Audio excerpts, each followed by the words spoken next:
Dr. Bissell, you're muted. Hello. Hi, I apologize. I'm having technical issues with my computer, so I'm on my phone. Oh, thank you for joining us. For everyone who has been able to join us today, we appreciate it. And I think I see a couple of new folks here. So the way this works is, well, I'm Jen Harris from Montgomery County. And if you have any questions for Dr. Bissell today, she'll be answering them using the chat or the Q&A. So please ask those questions through that format, and we'll get Dr. Bissell to answer them for you. And I'm going to go away in the background here and let Dr. Bissell take over. Thank you. Yeah, so just a quick update. Our case numbers continue to come down. We're down about 35% from last week. Hospitalizations also down in the New River region, and also looking to our south, Ballad Healthcare, their hospitalizations are coming down as well. So all kind of following what we expected the curve to do. So that's all really good news. We continue at the health department to do our testing. We continue to encourage people who are symptomatic to stay home and to get tested, not go to work, not to go to school. And we continue to offer vaccinations, all of the vaccinations through the health department.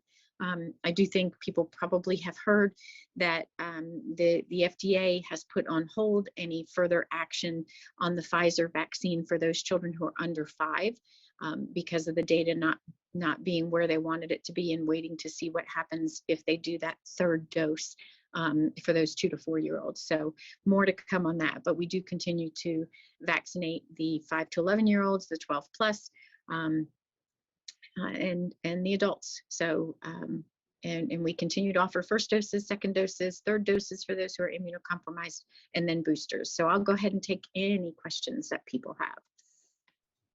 We have 3 in the queue so far. Let's start with Lindsay. Do you think Pfizer's latest postponement of the 5 and under vaccine will impact parents' confidence in its future rollout?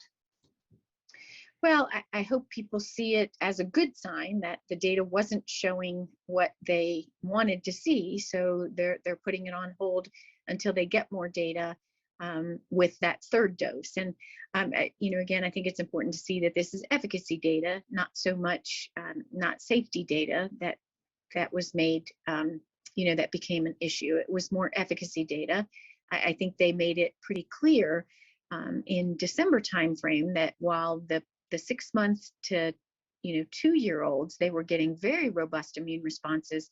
The 2 to 4-year-olds, they weren't getting the responses. And remember, with the Pfizer, it's a dosing thing that they've done. And from adults, it's 30 micrograms down to the 12. The younger children is 10 micrograms. And then in the even younger children, they were going down to just 3 micrograms. So what they found in the infants, basically, and toddlers, was that worked, but that 3 micrograms isn't enough in the 2 to 4-year-olds. So then you come down to, do they start a new trial with maybe a 6 microgram dose, or do they go ahead and do a 3rd dose in that group? And because they were already in that trial, I think they elected to go ahead and try to do a 3rd dose in that group and just delay things a little bit, because starting a new trial with a different dose would have taken even longer. So, I hope that if anything, it shows people that the system did work, in that, the data wasn't where they wanted it to be. So they decided that now is not the time to do it. And I think, again, we have to keep this all in context, that our younger children are some of the lowest risk from COVID. So their outcomes with COVID are in general very, very good if they do end up getting COVID. So again, the people that we really are focusing a lot of our vaccination efforts and our boosting efforts on, those who are higher risk, and that's our folks who are older, and that's anybody who has immunocompromising conditions or medical conditions which puts them at higher risk. Okay, Eric has a question about the nursing shortage. So there are accelerated nursing programs starting up at colleges for profit schools in response to the nursing shortage. Is there any danger of having a less educated nursing workforce? Well, obviously, yeah, there are some basic qualifications that we need our nurses to have. So I certainly hope that they're not cutting corners on those with these programs. And I actually have not seen much about the accelerated programs to know, you know, and certainly the accelerated programs can be more intense. And we all know when we're looking at education, there are some things that you can probably pare down by necessity, but we certainly do want to make sure that any of these programs don't cut out something that's essential for nursing. You know, we want to take care of our shortage, but we also don't want to put nurses out there who are not qualified to be doing that job, and we don't want to put them in a position where it compromises their ability to be able to do the job if they're not trained well enough. So hopefully these programs are looking at that, and they're still focusing on the nursing fundamentals that we need for nursing care. Okay, Jean is asking about the kindness challenge. In what way is the Virginia Health Department involved, or Virginia Health District involved? So the New River Valley Public Health Task Force, which formed 2 years ago when we were first starting out on this pandemic, we initiated the Be Committed, Be Well campaign during the pandemic, and that was a regional campaign, a regional effort that all of our localities, all of our first responders, EMS, our hospitals, our higher education, our K through 12 schools, and so many of our local businesses and our community organizations participated in. Given where we are right now, people are really kind of at their wits' end for a lot of reasons. We're 2 years in, people are tired, people are run down, people are very emotional, tempers are flaring. And there's so much misinformation, disinformation, there's so much confusing stuff out there that it really is, sometimes people want to just throw their hands up. So the idea came to be committed, be well, and be kind, because we're all frustrated, and just remember that a little kindness goes a long way. That the good thing is that we do see that light at the end of the tunnel shining a lot more brightly if we can just hang in there a little bit longer. And I know we've said that for a while now, but I do think this really is a good sign based on what we've seen around the world. Remember, we're not back in March of 2020 where everybody's immune system was naive and we didn't have vaccines. So it's a campaign to really just be nice to those around you, and be more tolerant, and show gratitude. And the YMCA, we're partnering with them to document on Facebook. And I just think, when I see those things, it brings a smile to my face. And if I'm having a bad day, it really does cheer me up and give me kind of that renewed sense of positivity and energy. And I think that's what we all need to kind of finish out these last laps, so to speak. So hopefully it'll get some traction, and more people will spread the word and share it. And we'll have a really nice campaign that people can see some really positive stories. Thank you for that. Nick has a question. So going back to the vaccine for the 5 and under group, this is a 2-part question. First, have you heard from many parents who are disheartened by this decision to pull back from the 5 and under approval? And also, what advice would you give to parents of those youngest kids in the meantime? So again, yes, there are definitely some parents that have been waiting and waiting and waiting. And I've heard from parents, and I've seen parents express their frustration that, they thought they were going to be able to get their younger child vaccinated. And try to reassure them. Again, it's been a long haul. We fully understand that, but the best way to protect those younger children is to get everyone around them who is eligible for vaccination vaccinated. That goes a long way. And then just doing, the common sense things. If folks are sick, try and separate as best you can.